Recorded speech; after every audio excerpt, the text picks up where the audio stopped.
Merci d'avoir accepté notre invitation. Bon apéro littéraire, Frédéric. Merci, Julie, un plaisir. Très contente d'avoir pu t'attraper au vol parce que beaucoup de déplacements cet été pour toi.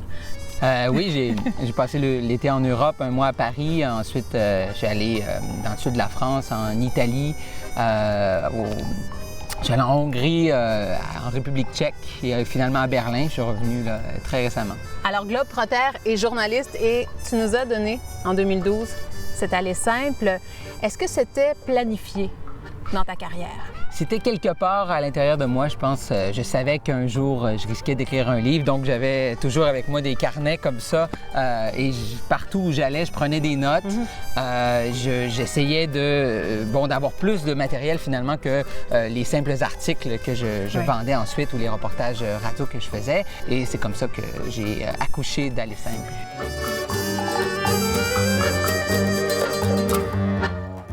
Est-ce que tu as eu un modèle ou une inspiration en littérature? J'ai pas un modèle, une inspiration. Vraiment, j'essaie de m'inspirer de différentes personnes en essayant de voir leur bon côté, mais aussi leur côté, leur travers. Enfin, un bon exemple, il est là, ici. Richard Kapuscinski, qui est un journaliste polonais qui est assez reconnu, qui a fait plusieurs livres de... J'en avais par ici, là, ils sont où? Non, c'est pas lui. Ah, voilà, il est ici. Voilà, qui a écrit entre autres un livre sur le chat d'Iran, le dernier chat d'Iran. Un livre très court, mais qui nous explique vraiment comment un régime autoritaire tombe. Et ça m'a beaucoup inspiré. D'ailleurs, je l'ai relu avant de partir en Ukraine pour comprendre comment il pouvait expliquer un fil d'événements d'une façon aussi concise et aussi précise. Mais en même temps, en lisant la biographie de Kapuscinski, ici, il y a quelques années, j'ai découvert aussi ses travers, ses faiblesses, ses façons de trafiquer un peu le réel. Et finalement, moi, ça m'inspire aussi de voir comment des gens ont essayé de raconter ce réel-là par différents moyens. Et j'essaie de trouver ma propre voix. Est-ce que ça a changé ta façon d'écrire des articles depuis que tu as publié un premier livre? Ça me donne moins le goût d'écrire des articles parce que les articles sont plus courts, on peut moins aller en profondeur. Et c'est dans l'urgence, oui, toujours. Oui, c'est ça, c'est dans l'urgence. Pour moi, le journalisme, ça reste important parce que ça permet aussi de connecter directement des événements qui viennent de se produire avec le lecteur. Mais ensuite, donc je les utilise aussi. Le journalisme au quotidien devient ma motivation pour aller à des endroits. Comme en Ukraine, j'ai écrit des articles pour la presse, j'ai parlé à Radio-Canada, à la radio, à la télé, mais donc c'est la motivation pour y aller. Et ensuite, j'essaie de prendre le temps, même sur place, de voir les événements d'une façon plus large et ensuite d'en tirer des livres.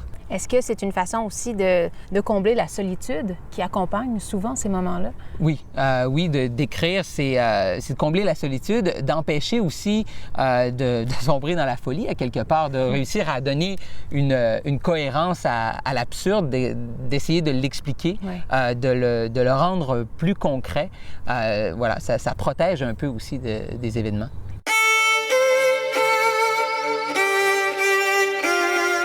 Est-ce que tu as eu des coups de cœur au cours des derniers mois? Bien, en fait, le livre que je suis en train de lire, qui est une autre biographie, je lis pas beaucoup, je lis pas souvent de biographie, mais je trouve ça intéressant d'aller du début de la vie d'une personne jusqu'à sa fin pour vraiment comprendre justement ses bons côtés et ses faiblesses, comme avec Kapuscinski.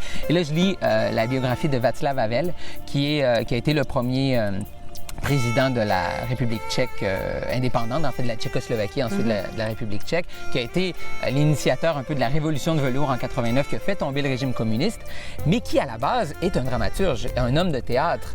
Et donc, de voir, à travers la biographie, de voir un homme de théâtre arriver au pouvoir un peu malgré lui, parce que ça n'a jamais été un politicien né, et de le voir assumer des fonctions, toujours avec son regard de dramaturge qui voit un peu la vie comme une grande scène de théâtre. C'est vraiment fascinant et ça inspire.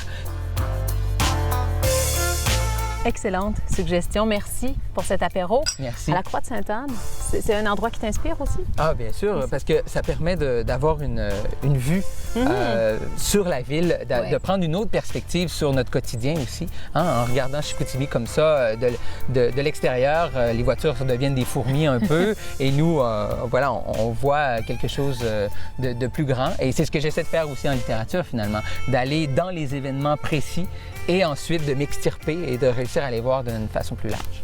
Bonne route. Merci. Merci encore.